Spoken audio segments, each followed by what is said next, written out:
Hey guys, welcome back to Fenrir Fabrication. Today we're going to be putting the hydraulic filter on this machine right here. This Chinese mini excavator model WH12R with the single cylinder Rado engine. Never came with a hydraulic filter, and that obviously is not going to last very long without one. So let's get this pulled out of the garage and turned around. Get the bucket sat up over top of that machine so I have enough space to work around back here, because we're supposed to get some snow today and I'd like to get this done beforehand.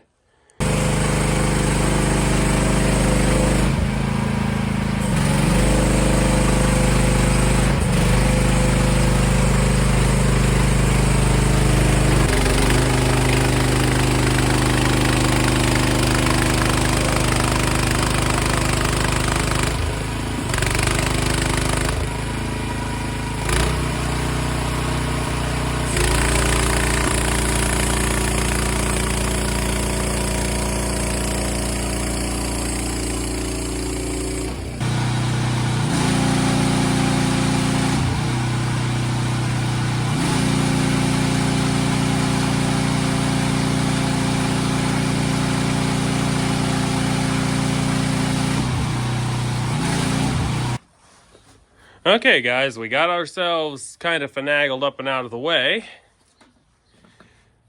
and rotated enough that we have plenty of space in here before the snow hits to get that hydraulic filter assembly on. It's gonna be, there is not a video I've seen on YouTube of this, so if you guys are looking for a filter setup for one of these H12 style Chinese mini excavators, I have the entire parts list and everything that I will give you when I have the box opened up in a few minutes. And we're going to get this thing on, and we're going to make this machine last. I could care less about the engine because that's easily replaceable, but the hydraulics are expensive. Even if it's a Chinese machine, none of that is cheap to begin with. So let's get this going. We got all the parts in for the hydraulic filter setup. This machine really should have came with one from the factory, and we're taking care of that. This is the hydraulic filter setup using a Zynga, I believe this is a 10 micron or a 25 micron hydraulic filter.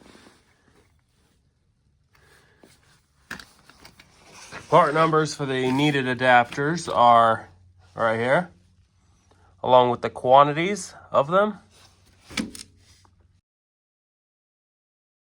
Altogether, this was about $90. Things would have been cheaper if I could have got this this filter and the base for it as one. You can usually find all this for about $70 if you don't have to buy things separate. But it's worth it. First things first, let's get this out of the way.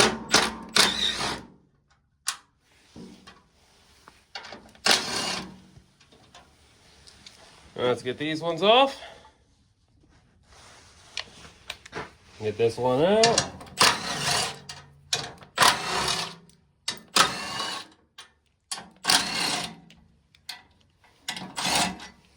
There we are. Let's get this up out of the way. Like so. Out of the way. See if you guys can still see. Now we're probably going to lose a little bit of hydraulic oil out of this one.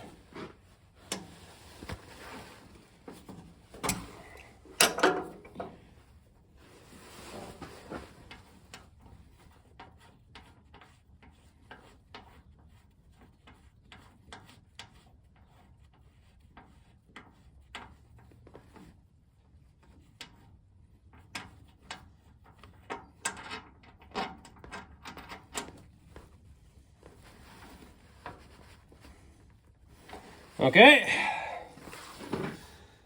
that was unexpected, quite stuck. Okay, I'm gonna tap that. We're likely about to make a pretty big mess, but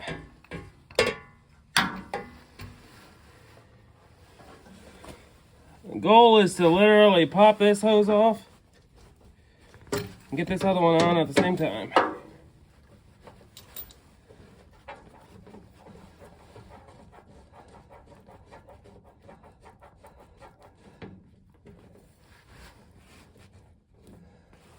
Well, there we go. Obviously it ain't threaded in yet, but it is on.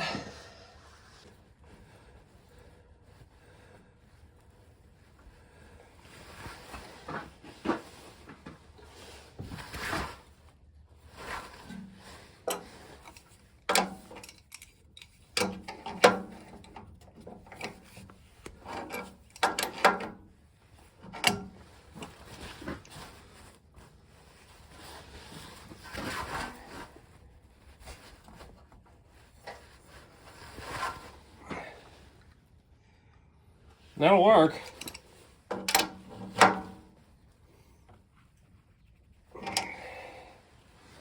There we go. I think that should be it.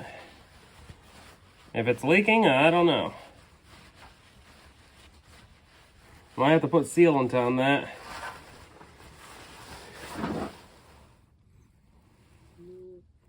Not a standard type of threads, that's for sure. So we're gonna lose a lot more fluid on that. Now we got to get this hose over here. Okay, guys. We got to push this hose down and get it underneath the pump adapter. And then fish it right on up here to its new home. A little bit awkward, but definitely doable. Bring you back in a sec. There we go. You got the hose fished up underneath there. And it's not rubbing up against that pump housing either. Or the pump adapter.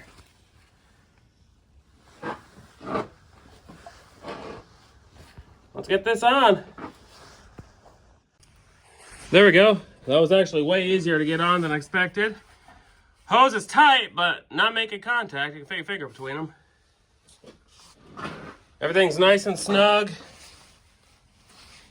Dry, so let's fire it up and see if that actually leaks.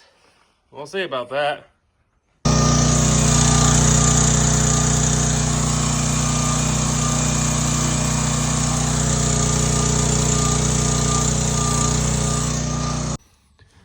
So we're gonna get that drain plug out down there and put this drain hose on. There's the information on it. We're also going to take advantage of this and change the oil. And I'm going to put some 5W40 T6 full synthetic in it. Which is what I run in everything else, trucks and equipment included. Got like a mile of threads on that. 12 millimeter.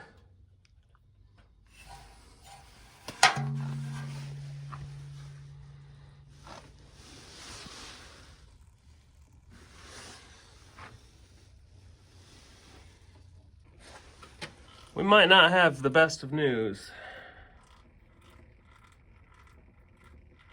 Looks like there's a little bit of reflective metal in that.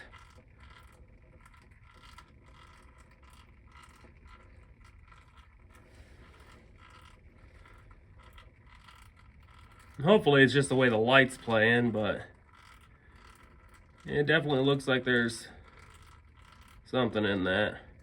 Sadly, we can't use this drain hose.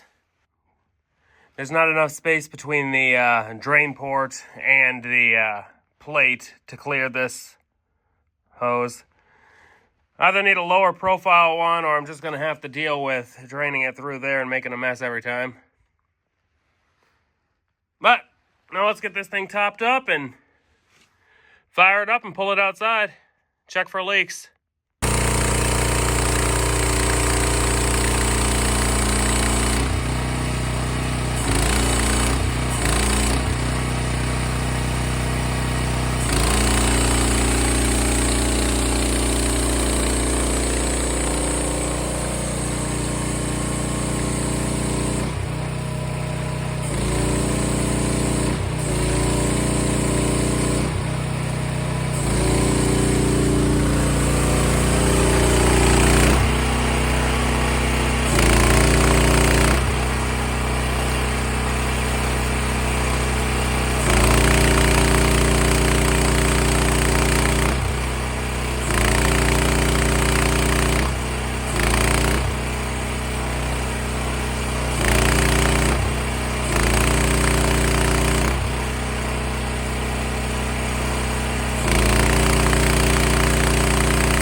Okay, well, we got it out of the garage. Checking for leaks, I don't see any. We're not seeing any leaks from this hydraulic filter.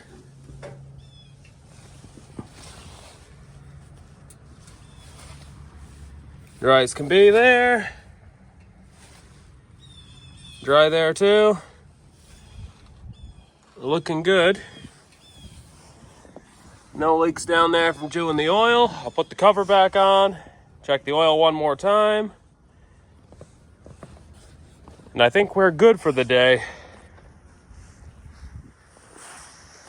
Without a filter on here, I don't know how long one of these machines would last. But realistically, with how much debris was in this hydraulic reservoir when we drained it last video, I don't imagine things would live very long, especially if that little screen happened to rattle free. That'd go right through everything. And, well, firstly, you got your hydraulic pump down there. And you got your swing motor under here. And you got both your drive motors there that probably wouldn't do too well. Yeah, actually, we got a leak right here.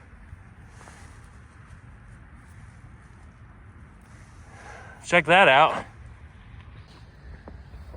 Never mind, I feel a bit dense there. That's not a hydraulic leak. That's from when we were draining the oil. This motor was underneath that drain. But overall, everything seems good. I'm gonna just function test everything, see if it smooths out a little bit. I don't have anything to dig and the ground is quite frozen, to say the least. It's single digits out right now. I still can't believe that this machine didn't come with a hydraulic filter from the factory. It seems pretty well put together to not have one. For the price, and for the price that can save you if you have to buy new motors or pumps, it's well worth it. Every machine should have a hydraulic filter or two. We overfilled it in the last video anticipating this filter being installed, and we are about right on where we're supposed to be now. We're good on oil. Just put some T6 5W40 in. Everything's looking good. I love this new seat. Very comfortable. Same one that I have in this Bobcat over here.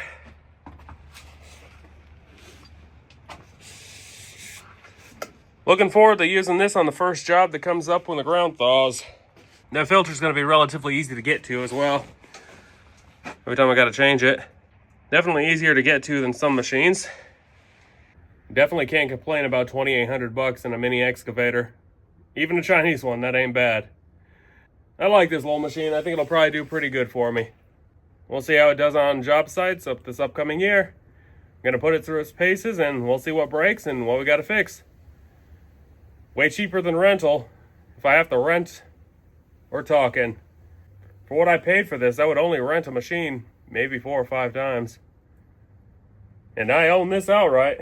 So let's see if we can make some money with it this upcoming year. At least when the ground thaws, as jobs come in.